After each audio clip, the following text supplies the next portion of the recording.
Ne pensez pas trioler par trioler, hein. Pensez au moins une mesure. Tia papa, i papa, i papa, i papa. 3 et... Merci. J'ai des saxes qui s'envolent dès le deuxième triolet vers un avenir peut-être meilleur, mais en tout cas incertain. Tia papa, et a, tia papa, et a, les saxes. Et 3 et 4 et... C'est bien.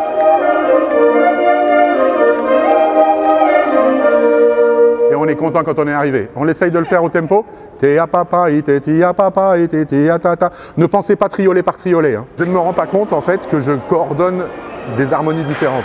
Par contre, ce dont je me rends compte, c'est qu'il y a une volonté absolue de jouer ensemble, de réaliser cette œuvre immense qu'est la symphonie funèbre et triomphale de Berlioz.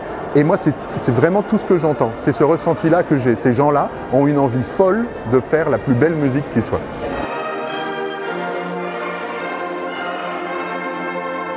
On a fait le choix d'une célébration qui mette la population de Seine-et-Marne au cœur de cette célébration. Parce que la guerre de 14, c'est tout un peuple qui s'est battu pour la France. C'est un immense hommage et c'est une action culturelle qui vient de la base, qui vient du terrain. Et ce sont des centaines de voix, des centaines d'instruments qui rendront hommage à ce grand moment d'histoire. 3 et 4 et...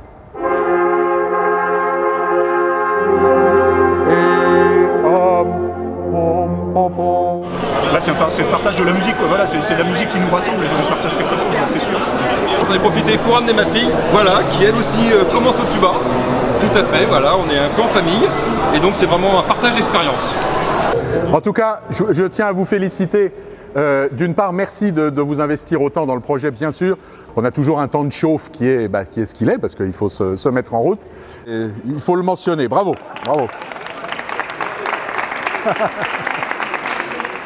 Tous, ce sont des bénévoles, c'est ça qu'il faut voir. Ils veulent participer à une quête collective, une commémoration collective dont ils veulent être les acteurs. Et ça, on les remercie très fortement et ils vont se réunir autour d'un projet commun. Je crois que ça a une grosse symbolique pour la commémoration qui aura lieu le 8 septembre 2018. Et c'est l'ascenseur des flûtes qui fait tout redémarrer. Il faut franchement y aller. Et le fait que ce soit des volontaires aujourd'hui qui rendent hommage à ces orphéons qui ont été décimés par la Première Guerre mondiale, c'est quelque chose de très fort.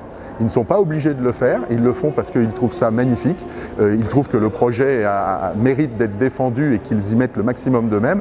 Et ça, c'est vraiment la plus belle chose qui soit.